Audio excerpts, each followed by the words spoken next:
Hola y bienvenidos a Random Access History, el podcast que les habla de problemas, angustias y preguntas de la historia en relación con la tecnología, los videojuegos, el mundo digital y en general la cultura pop. Como siempre estamos Elvis, @Elvis con Z Rojas, y José, @JoseGeek LML.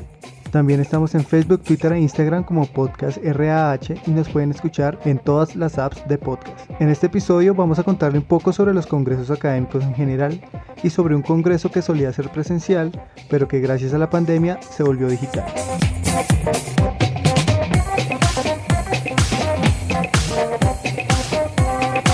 Bueno, ¿de qué vamos a hablar hoy?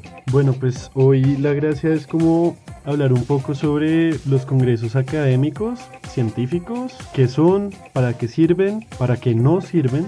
Y básicamente lo que hicimos fue aliarnos con la Red Colombiana de Humanidades Digitales para hablar sobre el Congreso, digamos, Mundial de Humanidades Digitales, que es el DH, que pues este año es el DH 2020. Entonces pues les vamos a contar un poco de qué trata ese congreso específicamente también y cómo se hizo este año en medio de la pandemia global. Empecemos con ¿qué son estos congresos académicos? Yo siento que antes que nada son como espacios, antes de la pandemia eran como espacios físicos en, no sé, en un centro de eventos o universidades en los que a lo largo de una semana o unos días se hacían conferencias, charlas, mesas temáticas y ponencias. Y pues yo lo veo como también como un espacio de sociabilidad y de discusión, a veces de discusiones un poco fuertes, según como el tema académico que se esté tratando. Yo siento que es como eso. Sí, son lugares que, como tú dices, dependiendo del tema pueden volverse álgidos, discusiones fuertes, casi a los puños, como lo hemos evidenciado en algunos. Y sí, son espacios donde pues puedes comentar un poco tu trabajo, mostrar tus investigaciones y eso nos empata con la pregunta ¿para qué sirven, no? Yo siento que a grandes rasgos, como sin importar el tema del congreso, el área académica, son para compartir un conocimiento que se está construyendo y son como, pues como había dicho, como espacios de sociabilidad y de discusión en los que pues se pueden como discutir ideas nuevas, investigaciones que están en progreso e incluso resultados parciales de investigaciones que se estén haciendo en ese momento. Sí, ese es como el principal objetivo, aunque también existe otro que es como hacer una especie de networking académico, como tejer una red de contactos, saber quién está trabajando, qué tema, cómo lo puedo contactar. Ese también termina siendo uno de los objetivos de estos congresos, ¿no? Conocer quién trabaja quién y en qué va. Sí, y lo que a mí me parece más chistoso de esa parte es que muchas veces esas discusiones, como ese networking, no ocurre en el Congreso como tal, como en las mesas temáticas o en las conferencias, sino que empieza a ocurrir un poco más en los pasillos, en el, ay, tomémonos un café después de esta ponencia, esta noche va a haber una reunión en tal museo de tal ciudad o en tal restaurante y pues caigan ahí los que trabajen historia de las mentalidades y pues parchamos y eso. Yo siento que eso es lo chistoso, que si bien está el espacio oficial, que es donde se reúnen a hablar de cosas académicas, lo verdaderamente útil ocurre por fuera de esos espacios oficiales, bien sea en pasillos o lo que es como alrededor del Congreso. Sí, y es también saber en qué van las investigaciones, o sea, es comparar su trabajo a ver cómo va, qué bien está, qué aspectos no lleva. Terminar también como con una lista de tarjetas y una vaina ahí. Sí, como tú decías, uno termina con tarjetas, con nombres, con correos, listas de correos inmensas sobre el Congreso y sobre las personas que participaron y que esto también termina a veces en parties, en fiestas que buscan eso mismo, crear como una comunidad, además del Congreso. Sí, pero yo creo que aquí ya podemos hablar de lo que es como el principal objetivo, la principal utilidad de los congresos académicos. Y estoy seguro de que tú vas a estar completamente de acuerdo conmigo y que la gente que ha ido o ha recibido congresos en sus ciudades saben que para eso es para lo que más sirven y es para lo que llamamos el turismo académico. Ah, eso sí es verdad. ¿Tú qué entiendes por turismo académico? Bueno, yo siento que se presta para un congreso, cuando le invitan a un congreso, cuando uno participa en un congreso, obviamente tú vas a presentar, vas a hacer todo lo que ya dijimos, pero también pues vas a conocer el lugar al que pues vas a presentar la ponencia. Para mí es eso, simplemente ya entrado en gastos, ya puesto aquí montando la ponencia, pues ¿por qué no darme una vueltica y probar algunos platos, Ala? Y es que, sobre todo para los profesores que ya tienen titularidad, ya son asociados a las universidades, que generalmente, según la universidad, les dan viáticos para poder ir, pues ahí eso es un gana-gana, ¿no? Porque usted le pagan por ir, le pagan por, digamos, ampliar su hoja de vida y por ganarse punticos ahí de congresos que eso le ayuda a que el sueldo le aumente eventualmente. Pues usted aprovecha y pues si yo soy un académico gringo de, qué sé yo, la Universidad de Texas en Austin y vengo aquí a un congreso en Bogotá sobre, qué sé yo, sobre historia conceptual, pues hombre, yo, por qué no aprovecho y me voy al Museo del Oro? ¿Por qué no aprovecho y voy el fin de semana que ya no hay congreso a Villa de Leyva? ¿O por qué no aprovecho, y esto es un caso de la vida real, y aprovecho y me voy a San Andrés unos días y le digo a mi esposo o esposa que me caigan a San Andrés? Sí, claro, total, o sea, no hay excusa. Además, muchas veces los que presentan las ponencias los invitan, como no venga, lo invito allí o venga y conoce tal parte. Entonces, como tú decías, es un gana y gana. Claro, eso es más privilegio, ¿no? Porque si usted ya es el académico más del putas del tema, pues a usted no solamente su universidad le puede dar los viáticos, sino que el congreso que lo está invitando a dar una conferencia le dice, venga, yo le pago todo. Y usted pues solamente pone de su bolsillo lo que se vaya a comer y lo que vaya a viajar en el país. Sí, no, totalmente. Eso también depende de los congresos y qué tanto manejen, ¿no? Pero sí, en general es el turismo académico mueve también, es una parte fundamental de la economía histórica. Claro, y pues histórica y todas las disciplinas que se reúnen, porque pues obviamente este tipo de congresos son desde, o sea, desde cosas empresariales ya de la industria como tal, como desde el E3 hasta el Congreso Colombiano de Historia o los congresos a los que incluso nosotros hemos ido. Sí, eso es cierto.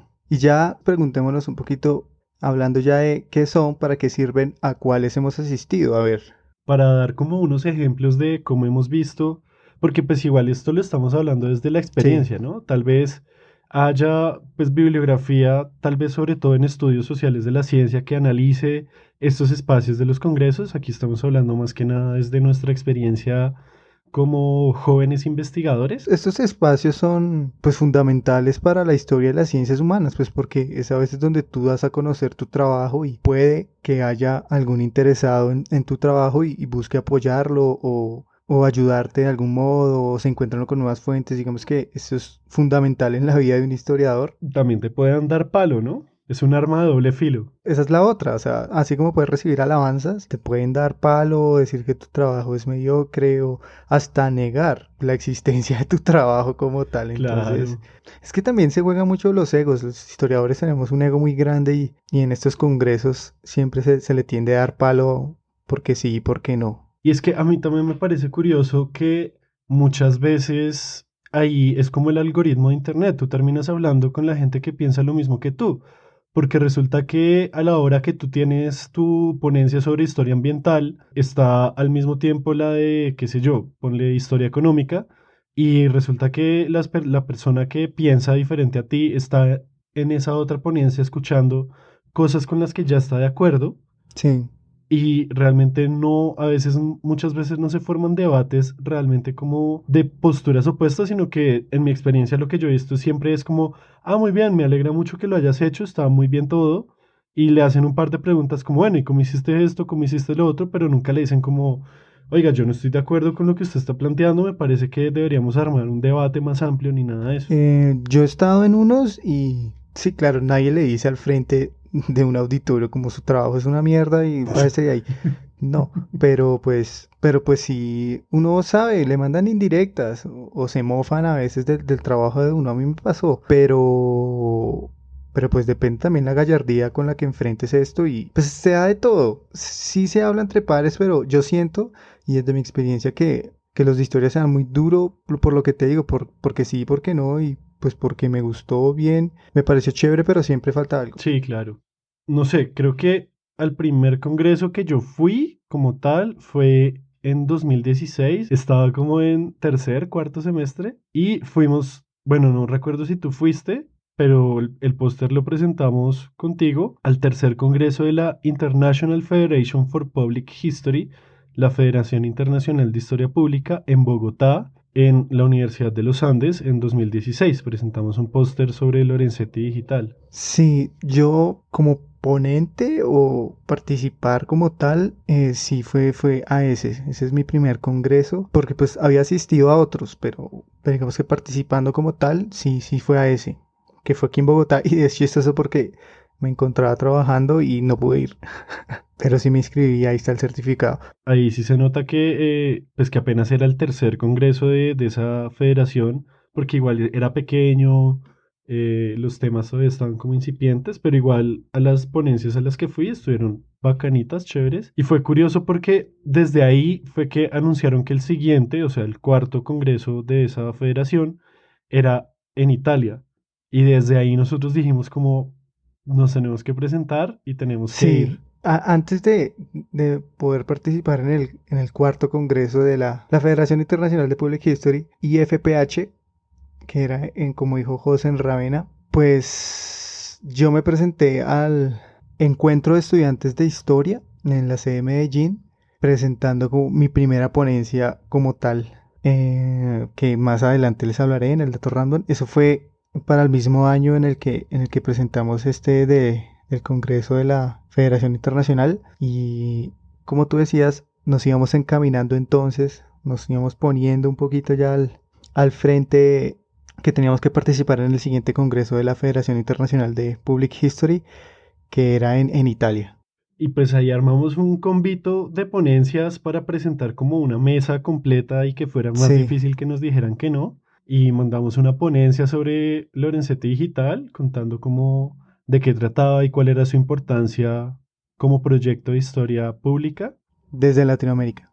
desde Latinoamérica. Eso es fundamental. Y nos las aceptaron y eso fue una locura porque fue como, marica, nos vamos No, para Italia, lo huevón. chistoso era que, Para listo, como Italia. pasamos, sí, severo, y ahora, ¿cómo vamos a conseguir los recursos para poder irnos hasta allá? Ush, claro, porque la ventaja de ser de universidad pública es que nos ayudan un poquito para viajar, para ese tipo de cosas. El problema es que el presupuesto es muy bajito, no nos ayudan con mucho, además por ser de humanas, que tenemos menos presupuesto, y hay un límite de personas por congreso. Lo bueno es que nosotros, ese grupito, éramos el límite exacto de personas. También, pues, el profesor que nos acompañaba nos tendió la mano porque nos dejó quedarnos donde su mamá unos días, mientras que nos organizábamos para ir al Congreso, que fue una chimba. Y ahí es donde arranca el cuento del turismo académico, porque nosotros llegamos como unos 5, 4 días antes de que comenzara el Congreso como tal, y pues paseamos un poquito esos 4 días y luego nos quedamos más o menos una semana después del Congreso para seguir paseando. Entonces, sobre todo uno como estudiante que pues que estas oportunidades las tiene que aprovechar, pues ahí está, ahí estamos pintados nosotros haciendo también una especie de turismo académico, pero low cost, como mochilero. Es una experiencia muy, muy chévere.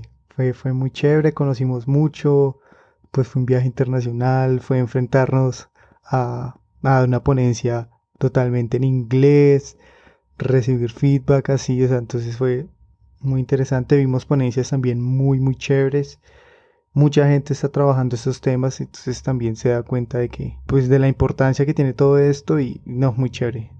Una experiencia muy bonita. Y ahí también conocimos cosas muy bacanas como que si hay grupos de historiadores que se dedican a trabajar videojuegos, fuimos a esas ponencias sobre videojuegos que fueron muy bacanas y fue bacano también participar en la sección de preguntas, como que ahí sí hubo cierta conexión, sobre todo porque los ponentes eran jóvenes como nosotros, o sea, eran de máximo 30 y pico años, no pasaban de los 35. Y otra cosa que también es chévere de ir a estos congresos siendo jóvenes que la mayoría del staff de los congresos son estudiantes como uno, entonces pues es más bacano ir para conocer a la juventud, Sí, a sí, los que son como tú. no, no, no son solo rucos, Ajá. sino hay gente joven y que se interesa por esos temas también, entonces hay cierto feeling. Ese mismo año, Pero sí, sí, o sea, ese mismo año, pero esto ya es una historia muy distinta, porque a todos los anteriores fuimos a presentar algo. En este ya cambia un poco la historia. claro, porque como decías, fuimos a presentar y a participar también, como asistir, como asistentes también, pero ese mismo año nos embarcamos en una aventura totalmente nueva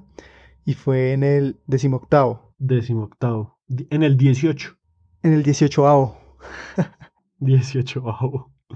Esa sí sé que es la única que no está supuestamente bien decirla. A ver, pues. En el XVIII. En el 18 Congreso Colombiano de Historia en Medellín, en el 2017, nos embarcamos no como ponentes, no como asistentes, sino como filmes, como personas encargadas de grabar las ponencias centrales y hacerle preguntas pues a algunas de los participantes. Ahí fue re loco porque nos inventamos una tarea cuasi periodística desde la historia, como creo que pues a todos los demás que yo había ido nunca había visto a un grupo de personas como registrando el Congreso y registrando lo que la gente piensa sobre el Congreso. Y eso fue lo que hicimos, éramos un grupo relativamente grande. Obviamente lo hicimos gratis, lo único que nos dieron fueron almuerzos y nos pagaron la asistencia al Congreso, que igual es carísima. O sea, tú y yo intentamos ir al del 2019 y era primero carísimo ser ponente y segundo carísimo ir solamente de asistente. Entonces, ahí digamos que, pues por un poco de trabajo de campo, nos pagaron la asistencia al Congreso y pues ese Congreso estuvo bacano porque la pasamos muy chévere. Vimos peleas en vivo en las conferencias centrales, hubo una pelea. Pues no de puños, pero sí de que se alcanzaron a parar A de la vociferar. silla y a alzar la mano y a alzar la voz y a decir, yo soy el que tiene el micrófono, usted Sí, no sí. tiene derecho a Empezaron a hablar. vociferar. Sacaron ese historiador amargo, agrio, ese maluco. Eso me pareció muy bacano. Creo que ese congreso ha sido de las experiencias más bacanas Sí, que he tenido como sí, porque fue un estudiante. acercamiento totalmente diferente, pues porque por lo general cuando tú eres ponente o participas, pues te alistas, tienes tiempo, vas, asistes a la primera gran sesión y luego se dividen las ponencias pequeñas, pero pues grabando, filmando todo esto, no, tienes que levantarte más temprano, alistar los equipos, mirar que todo esté cargado, desplazarte hasta el punto, empezar a hablar con el del sonido, a montar cámara, esperar a que todos lleguen, esperar a que se acabe toda la sesión, recoger equipos, volverlos a armar, volverlos a desarmar, luego llegue por la noche, descargue todas las memorias, todos los videos, guárdelos en el computador y mañana la misma vaina otra vez. Ay, entonces es muy desgastante. Sí, era un trote bastante largo, sobre todo porque ahí estábamos, no me acuerdo si era Copa América, Mundial, algo había un partido de Colombia una noche Yo creo que y todos se eran, fueron, pues todos nos fuimos a ver el partido y todo el mundo se quedó tomando. O sea, al día siguiente todo el mundo estaba reenguayabado y obviamente no se levantaron a la hora que era. Me tocó a mí irme solo a poner a grabar la primera cosa y duré media hora solo, yo grabando todo. Y además quedó mal porque pues obviamente como estaba solo no podía estar pendiente de todo el tiempo y se perdió el audio como de los primeros 20 minutos de la conferencia. Entonces eso estuvo re loco, pero igual estuvo chévere. Y tenemos sí, ese muchos partido fue bloopers. contra Perú, el que se pactó supuestamente que quedaron empatados y ambos clasificaban. Fue ese. Y sí, lo que dices, fue una locura total, pues porque estábamos empezando a grabar el Congreso, ya eran los últimos días y esta gente nos dice como, ¿y por qué no se arman un videíto ahí de lo que grabaron y nos lo muestran? Y pues nosotros no teníamos el computador suficiente para poder exportar, cortar, editar, entonces, y como nos lo pidieron de un día para otro, eso fue un problema al berrac porque nos dimos cuenta de que habían muchas fallas, pues era nuestro primer trabajo, no teníamos experiencia ni nada. Entonces logramos sacar adelante ese proyecto y creo que pueden ver los videos en YouTube. Sí, yo los busco y los pongo en la descripción del episodio porque realmente valen la pena para hacer trabajo de historiadores. Ahí algo hicimos bien. Después de esa aventura bochornosa un poco y interesante, retadora también, nos embarcamos en un nuevo proyecto otra vez juntos, a un nuevo congreso iré, y este fue el Digital Humanities del 2018. O sea, del mismo del que Ujú. vamos a hablar hoy, solamente que en su versión del 2018. Y este se realizó en la Ciudad de México, en el mal llamado DF. Y ese también fue muy interesante porque nosotros dos ahí sí mandamos un póster y hubo más gente de nuestra universidad que mandó cosas, pero nos aceptaron a nosotros y a nuestra profesora favorita, Estefania Galini. Entonces, pues nos íbamos con ella y ella misma fue la que nos dijo como, oigan, miren, esta asociación, que es la Association for Digital Humanities Organizations, la ADO, está entregando unas becas para jóvenes y pues postúlense. Nosotros como, pues bueno, no perdemos nada postulándonos. Nos postulamos y nos ganamos una beca muy buena en la que no solamente no nos tocaba pagar la inscripción al Congreso, que eran unos dolarucos bien largos, sino que además ellos nos daban dinero y nos invitaban a la A fiesta. la O party. sea, fiesta escrita en inglés, o sea, fiesta. The party time. Ajá, entonces pues eso estuvo muy bacano. En Instagram pues tenemos una foto de cuando nos ganamos la beca y pues nos fuimos para México a presentar de nuevo Lorenzetti Digital en formato póster y a conocer el mundo de las humanidades digitales ya serias a nivel global. Sí, igual que el Congreso Internacional de Historia Pública, este congreso también nos abrió mucho los ojos de qué tan avanzado está las humanidades digitales a nivel mundial y cómo vamos nosotros. O sea, siempre, o pues cuando yo asistía a las ponencias, siempre veía es cómo estamos nosotros, cómo vamos ahí. Siempre buscaba eso y me daba cuenta como que las preocupaciones eran distintas dependiendo de cada región. Y también me di cuenta de que hay personas que apenas, o países o personas interesadas en que apenas están comenzando y están descubriendo todo un mundo. Entonces eso hace también, o pues me parece a mí que es muy chévere ver cómo gente ya hay muy experta en temas y cómo también están las personas que apenas están ingresando a pensarse, a cuestionarse este tema de las humanidades digitales. A mí lo que también me pareció chévere, además de todo lo que tú dices, es que pues había unos temas tan especializados que yo no entendía un culo, porque ya requerían mucho conocimiento de computación y de análisis de datos y eso. Pero lo que me pareció más interesante era como esa comunidad latina, latinoamericana que se formó allá, porque conocimos gente de Argentina, de De México, Perú. de Honduras, de Perú. Entonces, ahí se formó una comunidad bien bacana pues, de Latinoamérica. Ahí sí como tú no puedes comprar el viento, tú no puedes comprar el sol. Y pues se hizo algo chévere ahí, de ahí salió el Latam HD, que hoy en día pues ya está cogiendo muchísima más fuerza. Sí, nos fuimos a ese y de nuevo, además de hacer un networking y discutir nuevas ideas, pues nos fuimos a hacer turismo académico puro y duro. Pues claro, si no, ¿para qué más uno manda ponencias? Es que yo siento que esa es como de las razones principales, o sea, vale, sí, o sea, está bien que tú quieras compartir tu ponencia, tu análisis, tu investigación, chévere, pero pues en el fondo uno sabe que es para poder ir a pasear un rato también.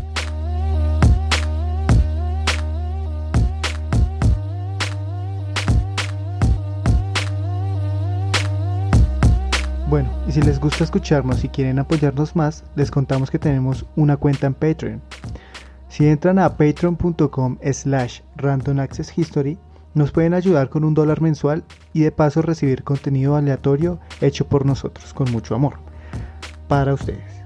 Gracias a quienes nos apoyan y pues sigamos con el episodio.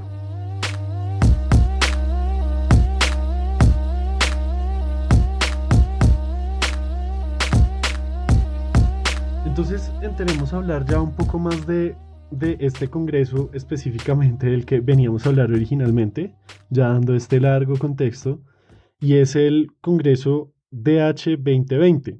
Antes de hablar del Congreso como tal, tenemos que intentar definir rápidamente, con la promesa de que vamos a hacer un episodio a futuro dedicado exclusivamente a este tema, no el próximo mes, no este año, no sabemos cuándo, pero eventualmente, de qué son las humanidades digitales. Me gustaría que tú rápidamente me contaras, ¿tú qué entiendes Bueno, por una humanidades pregunta dura digitales? porque no hay una definición estándar de humanidades digitales. No hay algo que tú busques y como, esto es. Entonces yo definiría las humanidades digitales como un trabajo transversal entre disciplinas que busca adoptar o potencializar los medios digitales, ya sea para la investigación, ya sea para la difusión o para la contextualización o el mejoramiento de archivos, bibliotecas, como mejorar el funcionamiento a través del potencial digital que existe. Esa sería como una definición rápida. Igual a futuro vamos a hacer un episodio sobre esto, entonces tranquilos. Ok, sí. Pues yo estoy muy de acuerdo con lo que dices. Yo siento que aquí unas palabras clave son un conjunto de prácticas, metodologías, métodos y reflexiones en torno al uso de herramientas digitales para la investigación y divulgación de las humanidades. Y las humanidades en el sentido más amplio posible, desde las ciencias sociales hasta las artes y humanidades en general. O sea, lo que Sí. ustedes entiendan por humanidades, ahí cabe. Incluido el periodismo, incluido las artes, incluido las ciencias sociales. Entonces, en ese sentido, lo que dice Elvis de la interdisciplinariedad o esa unión de disciplinas, para mí eso es también de lo más clave. Entonces, ahora le queremos dar la voz a María José Afanador. Voy a dejar que ella se presente y que nos cuente un poco sobre qué es esta Asociación de Organizaciones de Humanidades Digitales y qué es el Congreso de esa asociación. Mi nombre es María José Afanador Jack, soy profesora asistente de la Facultad de Artes y Humanidades de la Universidad de los Andes, donde enseño en la maestría en Humanidades Digitales. Soy también coeditora del blog de la Red Colombiana de Humanidades Digitales y también participo como editora y gestora en la publicación de Programming Historian en español. El campo de las humanidades digitales tiene ya una larga historia en el mundo angloparlante. Desde finales de los 90 ya existe una conferencia de humanidades digitales. En ese momento se conocía más como Humanities Computing o Humanidades Computacionales, pero con la creación de la Alianza de Organizaciones de Humanidades Digitales, ADHO por su sigla en inglés, se genera este espacio paraguas para promover y apoyar la investigación en humanidades y también la docencia en humanidades digitales y para apoyar iniciativas de lo digital y agrupar otra serie de organizaciones a nivel mundial que están trabajando en ese horizonte de la intersección entre la computación, los medios digitales y las humanidades. Entonces la ADHO está compuesta por la Asociación Europea para las Humanidades Digitales, por la Sociedad Canadiense de Humanidades Digitales, también por asociaciones en Australia, en Japón, más recientemente la Red de Humanidades Digitales, que es liderada desde México, fue incluida en esta asociación. Todos los años la ADHO hace una conferencia que es la conferencia oficial de Humanidades Digitales. Es una conferencia que ha sido mayoritariamente enfocada en la investigación que se hace en América del Norte. Más recientemente se empezaron a ya abrir espacios para que haya más participación de otras partes del mundo. Y por ejemplo, en junio de 2018 el Congreso de Humanidades Digitales se llevó a cabo en la Ciudad de México. Fue la primera vez que el evento se realizó en el sur, digamos, en un país que no fuera angloparlante o que no fuera de la Europa del Norte. Haciendo, digamos, un momento importante para la conversación entre la comunidad de práctica de humanidades digitales en el mundo hispanohablante. México fue anfitrión, organizando el evento con la Universidad Autónoma de México, el Colegio de México, la Red de Humanidades Digitales. La importancia, creo yo, de articularse a estas redes globales de humanidades digitales que ya tienen una larga historia en otras latitudes es aportar desde las miradas particulares y singulares de América Latina a lo que significa investigar y crear proyectos digitales en contextos como los nuestros. Esta conversación creo que ha puesto de presente que hay unas disparidades, unas desigualdades en infraestructuras, en acceso a recursos, en la producción de las tecnologías mismas que utilizamos. Y creo que hay una oportunidad interesante para quienes estamos interesados en este tema de ponernos en esta conversación global, pero también regional con los colegas latinoamericanos. Entonces ahora voy a dejar que Sergio se presente y que nos cuente un poco sobre cómo funcionó este Congreso DH 2020 en un mundo de pandemia global y obviamente en un mundo digital no presencial. Soy Sergio Rodríguez, he sido profesor de semiótica y de humanidades digitales. En este momento estoy haciendo el doctorado en comunicación, lenguajes e información en la Universidad Javeriana en Bogotá y soy coeditor del blog de la Red Colombiana de Humanidades Digitales. La conferencia de la Alianza de Organizaciones en Humanidades Digitales que se iba a hacer este año, en el 2020, se iba a realizar en la ciudad de Ottawa, en la Universidad de Carleton, en Canadá, pero debido a la abrupta llegada de la pandemia, la alianza decidió cancelar la conferencia presencial y decidió buscar una alternativa a través de una conferencia virtual. Al principio hubo algunas dudas acerca de si se podría realizar o no y finalmente decidieron realizar una conferencia virtual con un formato muy particular. Resulta que la Asociación de Lenguajes Modernos, o la MLA por las siglas en inglés, que es famosa por el estilo de escritura y citación MLA, tiene un proyecto que se llama Humanities Commons, que es una especie de proyecto que busca servir como una plataforma para que distintos académicos y distintas instituciones que trabajan en humanidades tengan unas facilidades de software en el que pueden subir repositorios, foros, almacenar archivos, subir artículos. Entonces resulta que la MLA ya tenía esta plataforma de la Humanities Commons y la conferencia de la ADHO aprovechó esta plataforma para poder crear su nuevo formato de la conferencia. Entonces, este formato consistió en que las personas que originalmente habían enviado propuestas para hacer presentaciones ahora debían entrar a la plataforma y subir sus presentaciones a través de los medios que más les parecieran convenientes. Entonces, las personas que querían participar podían subir presentaciones de diapositivas, textos, videos en los que se grababan ellos mismos haciendo sus presentaciones y en vez del comentario y la pregunta cara a cara, entonces se dispusieron unos foros para que las personas que quisieran pudieran preguntarle a las personas que estaban haciendo sus, digamos, presentaciones, cosas acerca de lo que ellos habían investigado y lo que ellos querían presentar. Digamos que ese formato pues fue, a pesar de que la plataforma ya es conocida y ya tiene muchísimos grupos y muchísima interacción, en términos de conferencia fue muy experimental. Entonces las personas que asistían al congreso pues debían buscar los temas y los métodos que más les interesaran y si querían participar haciéndole preguntas a los presentadores a través de los foros. Digamos que eso implicó una especie de formato supremamente disperso y diferente a los formatos tradicionales de las conferencias académicas. Por ejemplo, mientras que algunos se grabaron haciendo sus presentaciones, otros pusieron las diapositivas y entonces algunas de las interacciones en los foros implicaban preguntar acerca de las diapositivas porque parece que pues, las diapositivas por sí solas no eran suficientemente elocuentes para comunicar lo que estaba pasando. El nuevo formato del Congreso implicó muchas dificultades y también algunos beneficios que se originan a partir de lo digital y no a partir del encuentro convencional de las conferencias. Por ejemplo, hoy aún se pueden consultar los foros a pesar de que no se pueden hacer ya preguntas y nuevos posteos y quedó un repositorio y un registro muy amplio de toda la cantidad de temas que se trataron en el tiempo del Congreso. O sea que digamos que hay de todos modos una permanencia que se puede seguir evaluando y que se puede seguir consultando.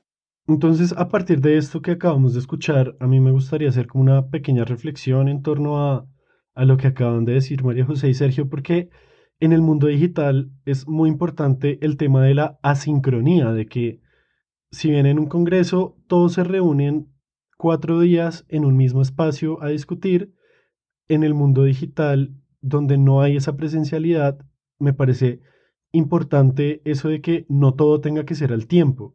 Y este congreso yo siento que lo tuvo muy claro y fue lo que intentó. Sí, sí, es que a veces uno piensa que los congresos digitales o las clases digitales, si se quiere, es lo mismo que ser presencial, entonces hay que estar ahí, estar concentrado y mirando al ponente y tomando nota. Y para salir, entonces tengo que pararme y salir como si lo fuera salir del aula o del auditorio.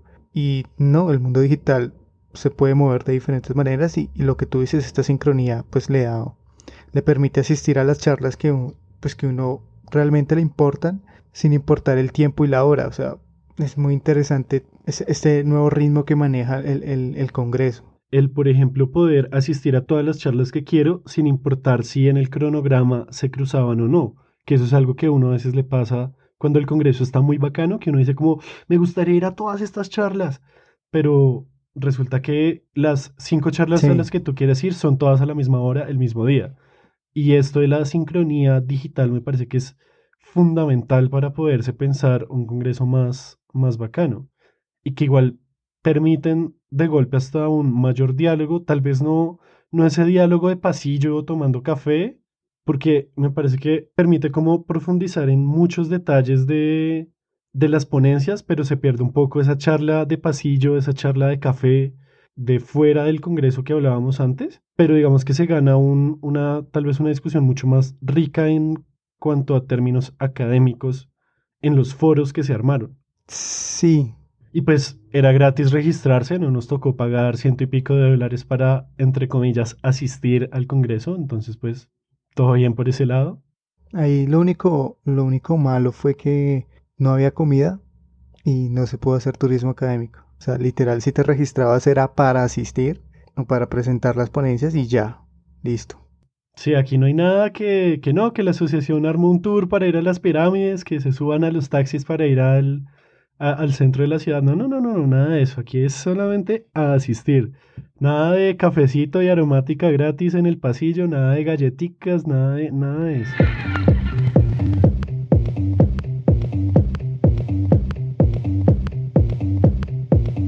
Ya habiendo hablado de lo que fue este DH 2020 tan caótico y que nos da un ejemplo claro de adaptación, vamos a hablar sobre algunas ponencias y pósters que nos parecieron interesantes y que se los vamos a resumir un poquito en cristiano de qué trata cada uno y por qué es chévere o por qué los escogimos. Y comencemos por la más bacana de todas, porque tiene que ver con memes. Y es un póster de unos muchachones de una universidad de Alemania, que no voy a pronunciar, en el que ellos buscaban hacer un análisis de cultura online, estudiando desde unos métodos computacionales los memes clásicos que son como la imagen central con texto arriba y texto abajo. Era un póster que de una llama la atención porque está lleno de memes, pero está lleno de memes combinado con gráficas y nubes de palabras y vainas como ya del análisis computacional que se le hace. Sí, sí, es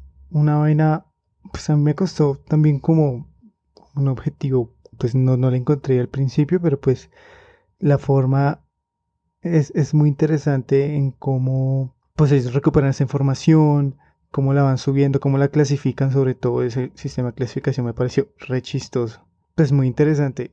El trabajo de ellos es como muy juicioso porque tienen un corpus de más de 7000 memes bajados de knowyourmeme.com, que igual es una página como bastante confiable hecha por la comunidad, y con reconocimiento de caracteres hacen un corpus que además lo ponen públicamente y de ahí empiezan a sacar como los formatos más usados, como el del Grumpy Cat, el de Bad Luck Brian y esas vainas que ya ahorita son un poco anticuadas, pero igual eso lo hace solo más interesante. Sacan una nube de palabras y además digamos, ese análisis de los memes lo clasifican según sentimientos de si es algo positivo o si es algo negativo.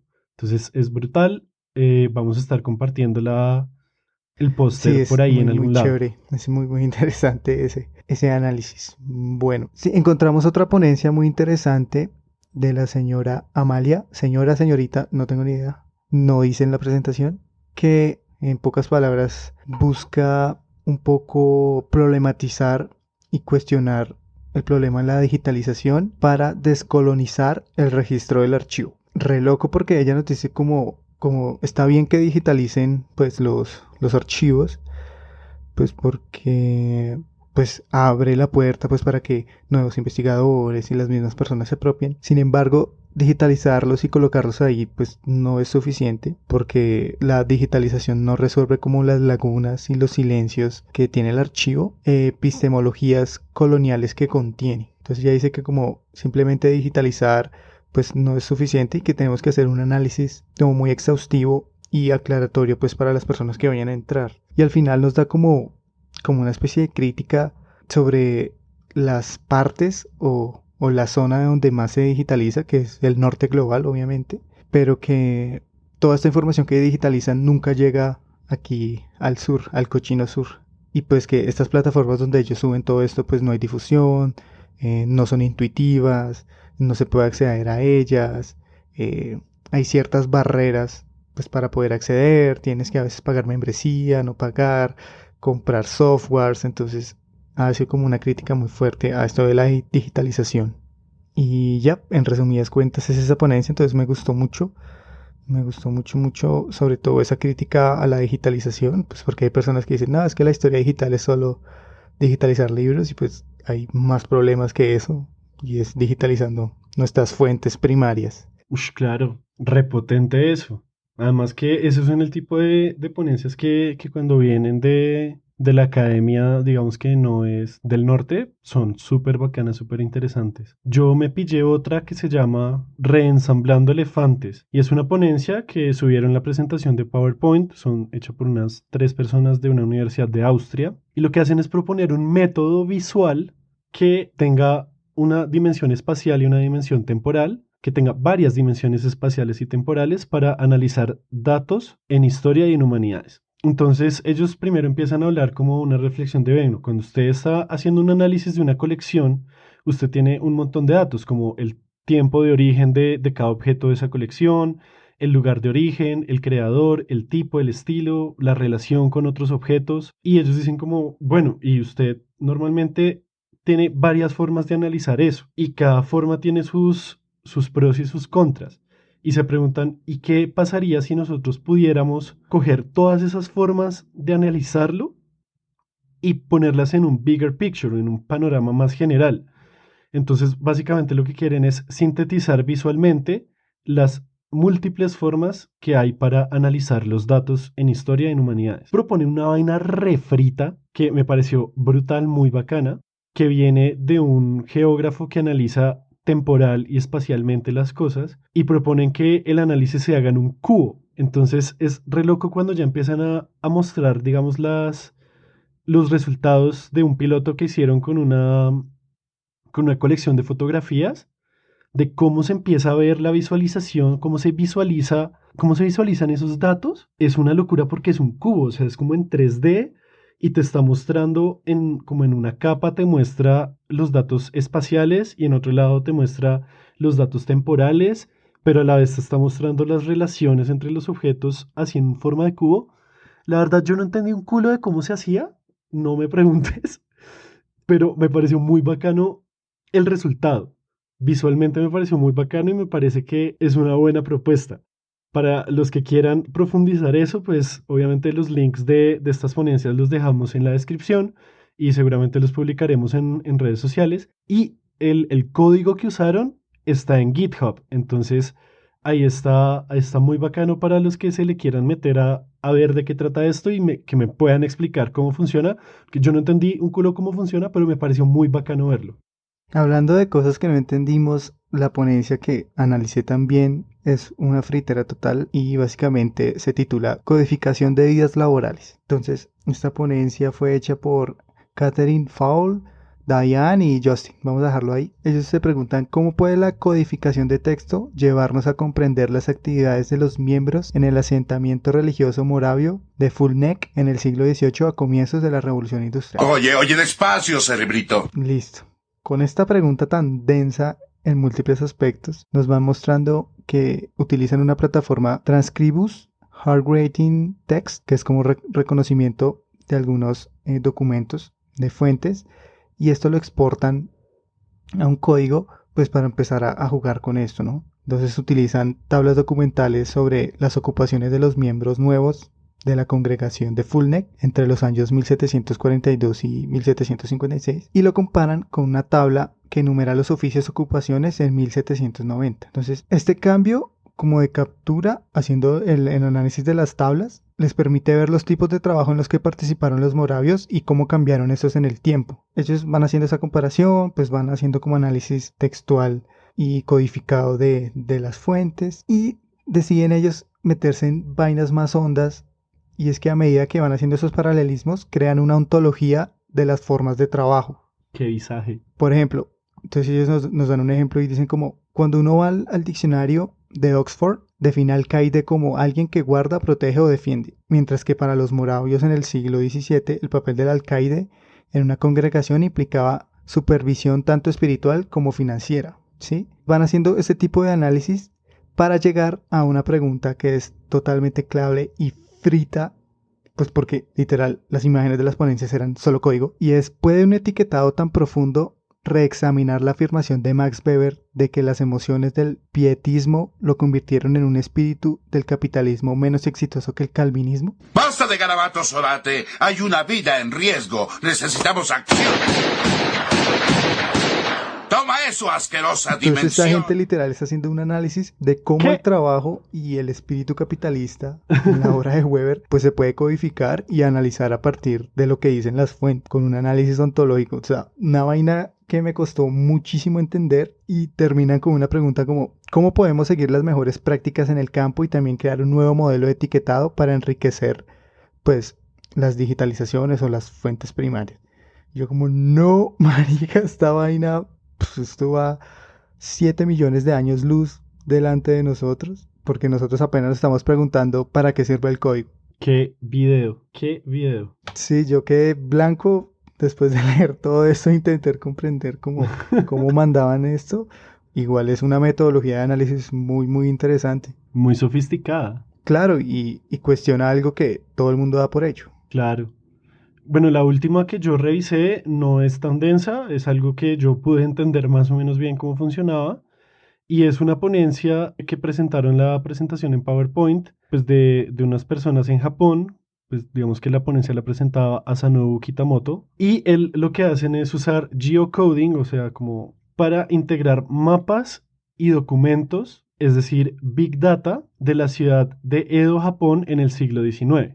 Esto es algo con lo que yo ya me siento un poquito más familiarizado porque el reto que se proponen es convertir pequeños hechos históricos, en una colección de datos estructurados para que una máquina los pueda leer, que fue básicamente lo que hicimos tú y yo y los demás en el proyecto de archivos en la era digital, que era coger documentos y hechos y procesarlos para que los componentes de eso tuvieran una estructura y se pudieran procesar automáticamente. Entonces, básicamente, lo que buscaban era integrar datos de lugar, tiempo, personas y entidades para poder hacer un análisis de Big Data. La vaina es que, si bien nosotros lo hicimos manualmente, ellos lo hicieron con reconocimiento de texto. Y esto es algo que ya se ha hecho en Europa con proyectos como el de la máquina de tiempo de Venecia. Entonces, lo que hicieron fue coger unos mapas de la ciudad de Edo del siglo XIX, le pusieron obviamente reconocimiento de texto, o los procesaron a mano, ya ahorita no me acuerdo los mapas cómo era, y hicieron una base de datos de topónimos, es decir, de nombres de lugares, nombres de tiendas, nombres de calles, de todo eso. Y luego cogieron un montón de documentos ligados al comercio, como guías de shopping, básicamente, o registros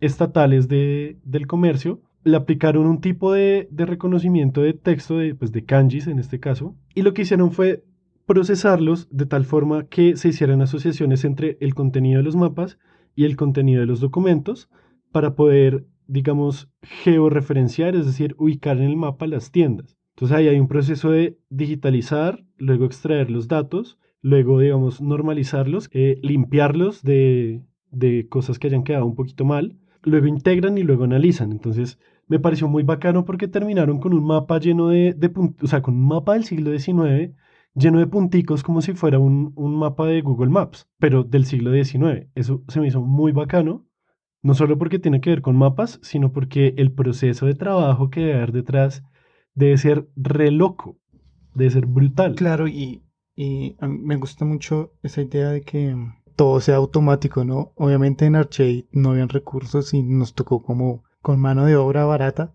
O sea, nosotros. Y como pues ya esta gente literalmente se salta ese paso y no tiene que ser automático y tiene que ser digitalizado y con reconocimiento. O sea, ese es como el punto de partida. Entonces, pues, muchas gracias a María José y a Sergio por ayudarnos en este episodio, guiarnos en ese mar de ponencias que había en el Congreso para escoger las más bacanas. Y antes de pasar a los datos random, ¿qué reflexión tienes? Mi reflexión es básicamente que ojalá tuviéramos presupuesto aquí para hacer esas cosas tan bacanas que vimos hoy, desde análisis de memes hasta intentar replicar la máquina del tiempo de Venecia. Me parecería una chimba. Sí, no solo que haya ese presupuesto, que es importante, sino que también nos capaciten para eso y que se fomente un diálogo interdisciplinario con las escuelas de ingeniería, por ejemplo, con todo este mundo relacionado al código y ver pues cuáles son las verdaderas oportunidades que como historiadores tenemos ahí. 重大なる放送があります。全国の聴取者の皆様、ご起立願います。 Bueno, entonces es hora del momento esperado por todo el mundo. Es hora de los datos random. Entonces, señor, el visualizador de datos en forma de cubo. El dato random que tú tienes para hoy, igual que el mío, es sobre un congreso en el que tú participaste. Bueno, yo les voy a hablar sobre mi participación en el Congreso de Estudiantes de Historia, que fue organizado por compañeros míos, como los que escucharon el episodio anterior. Yo inicié allá en Medellín, entonces mis compañeros pues organizaron este encuentro y pues nada, no fue rosca, yo presenté todos los protocolos y pasé. Para los que ya piensan, ay sí, rosca, no, yo estaba pensando no, eso. yo lo presenté, fue criticado, pero al final lo aceptaron, la profesora lo aceptó. Aceptado con modificaciones. Aceptado con modificaciones, sí. Siempre pasa eso, ¿no? Esta ponencia hablaba un poquito de la representación geográfica escolar del territorio colombiano a través de las regiones naturales. Básicamente, esta investigación surge de una conversación con una compañera mía en la que nos preguntábamos sobre las regiones naturales.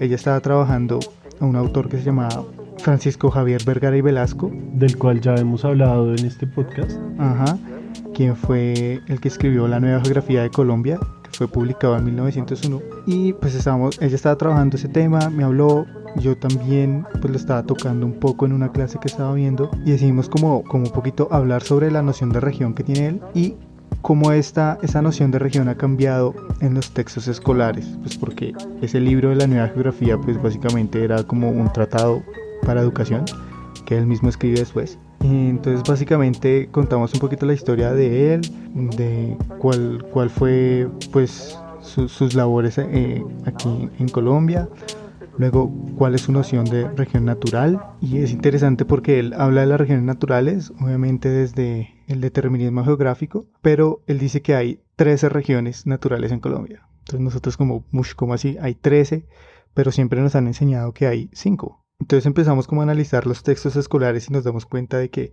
hay un cambio a lo largo del pensamiento geográfico en que se van encasillando las regiones. La primera versión que nos da Vergara y Velasco es que hay muchas regiones, pero unas pertenecen a otras. Entonces lo que hacen los textos es que sintetizan eso y nos hablan ya desde varios aspectos de la región, ya no solo lo natural, como lo físico, lo geográfico, sino que empiezan a hablarnos también de lo cultural, de los platos gastronómicos, del tipo de animales, como todas estas aristas, bailes típicos de la región, comida típica. Entonces empieza a casillarnos y a reproducir como ciertos determinismos que en la obra de Vergara y Velasco se muestran. Parce, es que igual Vergara y Velasco estaba refrito, o sea, es severo para analizarlo, y el man iba muy en contra de la geografía hegemónica, si se quiere, como de lo que todo el mundo creía y validaba sobre la geografía de Colombia. El man llegó incluso a decir que Colombia solo tiene 2 cordilleras y que en realidad la cordillera, si no estoy mal, la cordillera occidental, en realidad es una sola que se divide en 2 o algo así. Pero él en ese texto que tú hablabas, el man dice eso, que Colombia en realidad solo tiene 2 cordilleras. Sí, o sea, hay unas vainas muy locas de él, así como hay como avances, también hay caen unos determinismos clichés, ya se podría decir. Ese fue como nuestro análisis, a la gente le gustó y pues obviamente hubo cuestionamientos fuertes, sobre todo con la idea de nacionalismo y cómo estas regiones se unen, qué las hace unirse, cuál es el agente que cohesiona. Entonces pues nos fue bien, me gustó mucho, fue una experiencia muy chévere, fue mi primera ponencia, sí, entonces estaba súper asustado, pero pues se sacó adelante. Severo. ¿Y tú, José, cuál fue tu experiencia? Bueno, pues mi experiencia en congresos, puedo hablar del más reciente, del último al que alcancé a ir, y es el 7º Congreso Colombiano de Estudiantes de Historia, que fue en Bogotá el año pasado y fue organizado por la Red Distrital de Estudiantes de Historia. Normalmente los congresos son en 1 o 2 espacios. Cuando fuimos, por ejemplo, a Medellín era en Plaza Central. Este congreso fue en la Universidad Nacional, en los Andes, en la Autónoma, en la Javeriana, en el Externado y en el Rosario. Hubo como una especie de charla inaugural sobre historia pública y digital, que estuvo interesante. Y yo participé no como ponente, sino como coordinador, como moderador de una de las mesas. Y la mesa era sobre cartografía y geografía históricas. Esto me parece muy bacano porque esta mesa no existe en el Congreso Colombiano de Historia, digamos, en el que podríamos llamar las ligas mayores, no existe. Bueno, ligas profesionales, ligas mayores, la Serie A, si se quiere. No existe esa mesa, entonces me pareció muy bacano que en el Congreso de Estudiantes sí existiera. Entonces ahí estuve de moderador, se presentaron 3 ponencias, una de una chica que vino de México o que estaba haciendo intercambio desde México sobre los mapas propagandísticos en Europa en el periodo entre guerras, creo. Y pues nada, era como un análisis de la caricatura que puede haber en los mapas de Europa, sobre todo de la figura del pulpo, del kraken, de cómo se representa algunos países como Inglaterra o Alemania como un pulpo que quiere expandir sus tentáculos a todo el mundo, incluso también Estados Unidos, muy bacana. Hubo otra ponencia sobre la concepción del espacio de Manuel Quintín Lame a principios del siglo XX, que también estuvo interesante, era más por el lado geográfico y de imaginarios y conceptual, pero igual estaba chévere porque pues es una parte de la historia que muchas veces no se piensa y es como el movimiento indígena ha existido desde siempre, incluso desde la conquista. Bacano también por ese lado.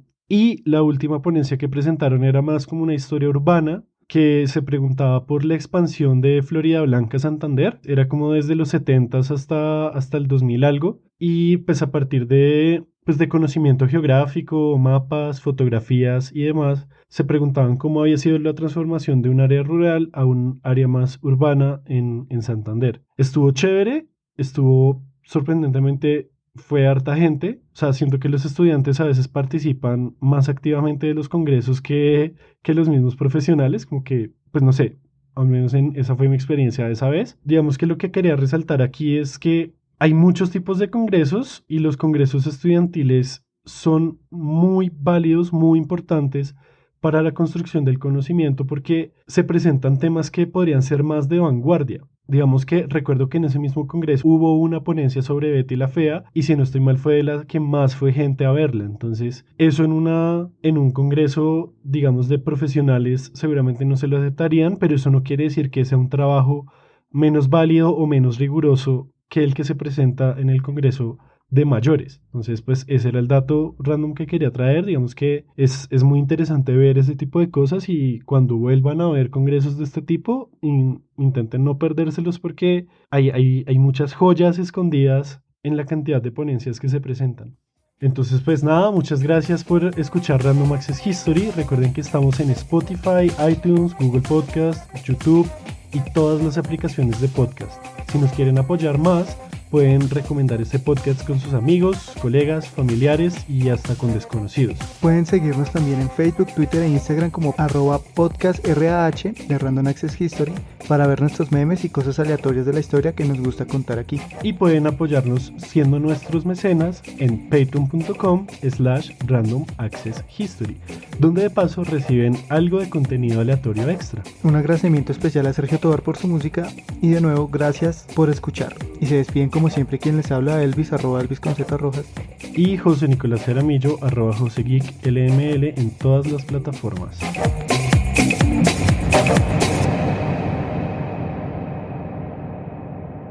Goodbye.